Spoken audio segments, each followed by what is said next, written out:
patíbulo ou travessão. Era aquela parte geralmente levada pelo condenado até o local da execução. E havia também um poste que ficava no local chamado de stipes. Ali atrás nós temos um modelo. O stipes e o patíbulo juntos formavam a cruz. Agora há um detalhe curioso. Dependendo do tamanho e das medidas do indivíduo, o stipes poderia pesar algo em torno de 60 a 70 quilos. E o patíbulo podia pesar algo em torno de 20 a 30 quilos. Ou seja, uma cruz podia ter em média algo em torno de 90 a 100 quilos. Torna-se difícil do ponto de vista arqueológico ou histórico imaginar que Jesus teria levado toda a cruz até o Calvário. É mais provável supor que ele tenha levado apenas o patíbulo, somente o travessão.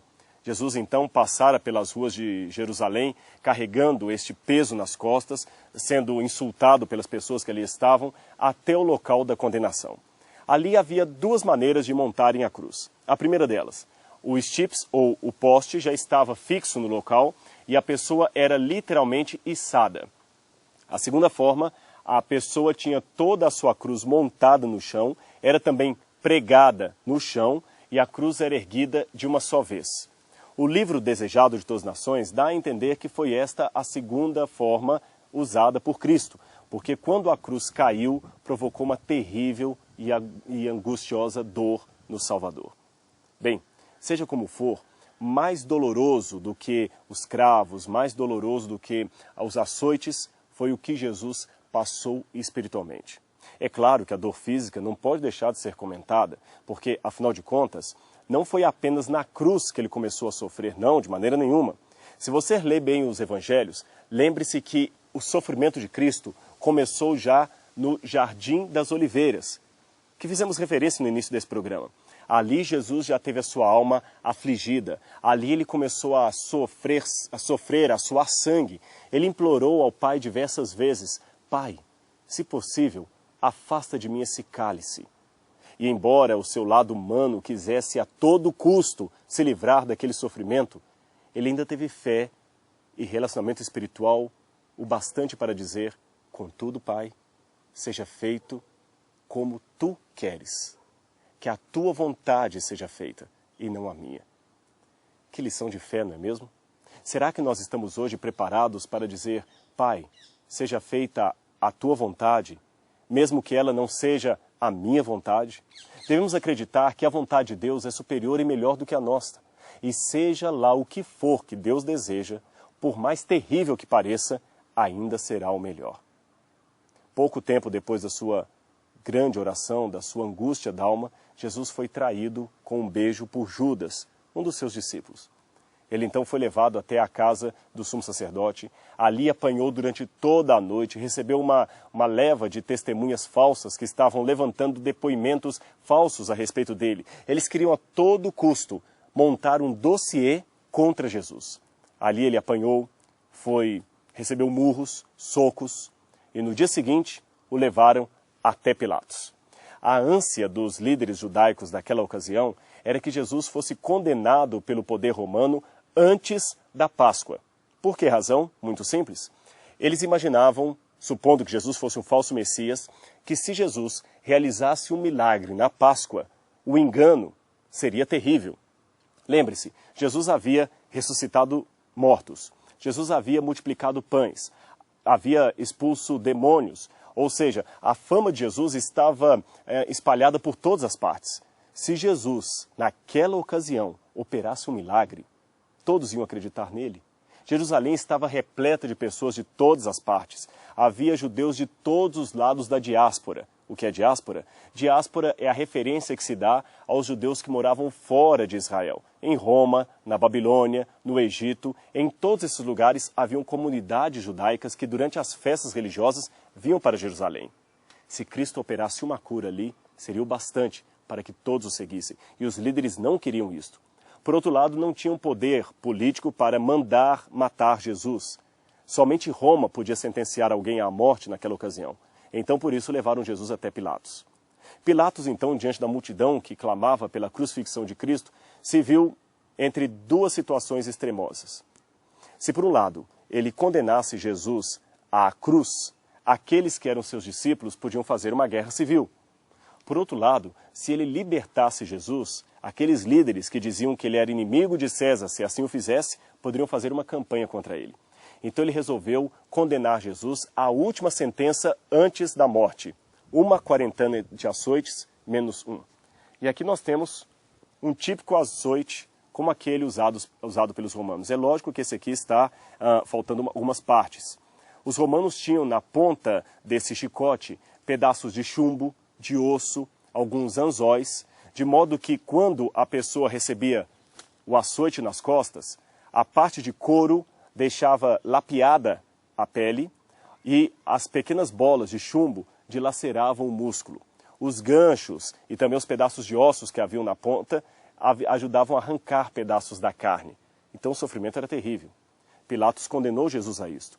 Nesse momento em que os soldados batiam em Jesus, começaram a praticar também com ele uma brincadeira muito dantesca. Uma brincadeira que é conhecida desde o tempo dos egípcios.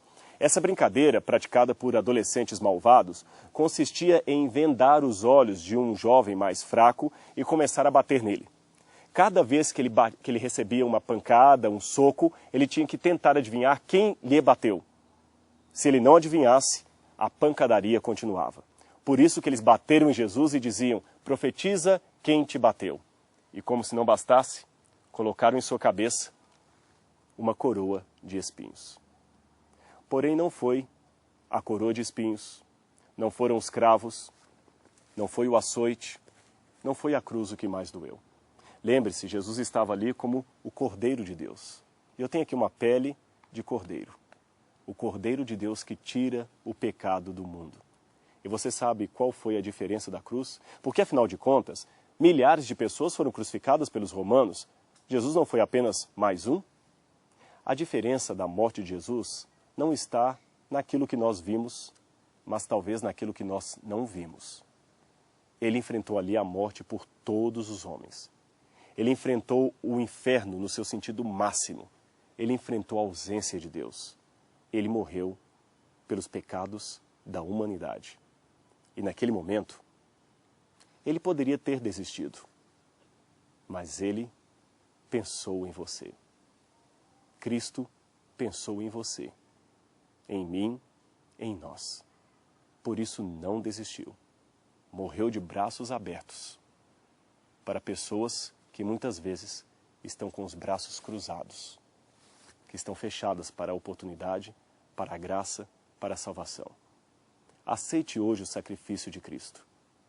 Mais importante do que a cruz ou os pregos foi o que aquilo significou.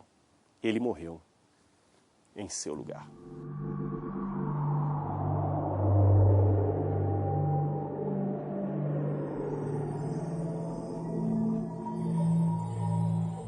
Este seria um modelo de um túmulo dos tempos de Cristo olhado por dentro. Evidentemente, como é apenas uma cópia atual, nós temos aqui um teto que está cortado.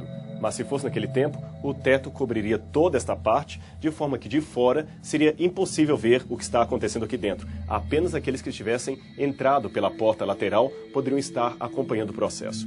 Como era escuro, todos traziam lâmpadas consigo. Nem todas podiam entrar ao mesmo tempo, porque o ambiente era pequeno, era apertado, como você está vendo. A lâmpada, então, era colocada num pequeno recipiente para ela preparada, aqui no lado, na parede. E assim todo o ambiente ficava iluminado. O corpo era trazido com cuidado e depositado nesta cama de pedra. Havia, então, um processo muito demorado de lavar o corpo. Elas passavam azeite, água, perfume, escovavam unha por unha, cabelo, todos os detalhes eram muito bem organizados. Por isso, a Bíblia fala que Maria Madalena, certa vez, ao ungir Jesus com perfume e ser repreendida pelos discípulos porque estava derramando perfumes no pé de Jesus, foi então aclamada pelo Mestre como sendo aquela que guardaria o azeite perfumado para o dia do seu sepultamento. Por isso, a Bíblia também fala que as mulheres levavam consigo perfumes e aromas sagrados. O corpo era colocado neste lugar, como dissemos, e começava, depois da limpeza, o processo de bandagem. Colocavam geralmente os pés nesta posição e começava-se o processo de passar a faixa em todas as partes do corpo, cuidadosamente. Duas qualidades ou dois conjuntos de faixa geralmente cobriam o corpo. Uma que iria do pescoço para baixo e outra que pegaria apenas do pescoço para cima. Então há duas qualidades, duas quantidades de faixa. Bem, Jesus então deveria ter sido colocado dessa maneira. Normalmente um processo desse demoraria 7, 8 horas para ser concluído e não era geralmente feito à noite. Por isso as mulheres, como Jesus morreu perto do pôr do sol, deixaram o corpo de Jesus enfaixado, saíram, fecharam a porta da entrada, evidentemente, para no dia seguinte, no caso o domingo, porque no sábado eles interromperam o processo para o descanso sabático, continuar o processo do sepultamento de Jesus. O curioso é que quando os discípulos chegaram, os panos estavam como que afofados. Pedro percebeu isso de maneira muito clara. O pano da cabeça, as faixas da cabeça estavam na mesma posição e as faixas do corpo também, de modo que passava-se a impressão que o corpo teria passado por entre as faixas. Não poderia ter a explicação racional de que alguém roubara o corpo ou que tirara as faixas para então extrair o corpo daqui. Todos perceberam que a posição em que as faixas estavam indicava claramente que algo sobrenatural havia acontecido. Se Cristo não houvesse ressuscitado, o que aconteceria com ele? Bem, o procedimento normal com todos os que eram sepultados era o seguinte: o corpo, como dissemos, era perfumado, limpado, colocado aqui e enfaixado. Depois o corpo era colocado numa dessas câmaras que você pode ver aqui. Este túmulo exemplar tem 3 câmaras, com espaço bastante para 3 pessoas. Depois de 1 ano, ou até mais, os ossos eram retirados dessas câmaras e colocados em pequenas caixas de pedra, normalmente chamados de ossuários. Essas caixas eram tapadas, às vezes mais de uma ossada era colocada ali dentro, poderia ser o osso de um marido com sua esposa, de um pai com um filho. Em alguns casos, não muito comuns, o nome da pessoa que havia morrido era escrito na tampa ou nas laterais do ossuário. Com isto, economizava-se espaço. Este caixão, mais ou menos desse tamanho de pedra, era colocado naqueles vãos internos que você vê lá dentro. Neste dia, dizia que o morto finalmente encontrou os seus mortos. Somente nos dias que os ossos eram retirados e colocados nesta caixa de pedra é que a pessoa teria de fato sido sepultada. Até então, ela haveria apenas sido colocada no sepulcro. Bem, Jesus foi colocado aqui. Mas quando voltaram para terminar todo o processo, o túmulo estava vazio. Como eu disse, a forma como as faixas foram vistas indicaram que havia ocorrido um fenômeno sobrenatural, um milagre. Não havia a possibilidade de alguém ter roubado o corpo ou tirado as ataduras e levado Jesus como alguém que estivesse vivo. Não, as faixas estavam do modo como foram enroladas no corpo de Jesus. Mas ele não estava mais ali porque ressuscitou. Os discípulos já assustaram quando, ao chegarem de manhã, antecedidos, é claro, pelas mulheres, perceberam que a porta estava aberta. Aquela pedra que cobriria a entrada do sepulcro estava removida.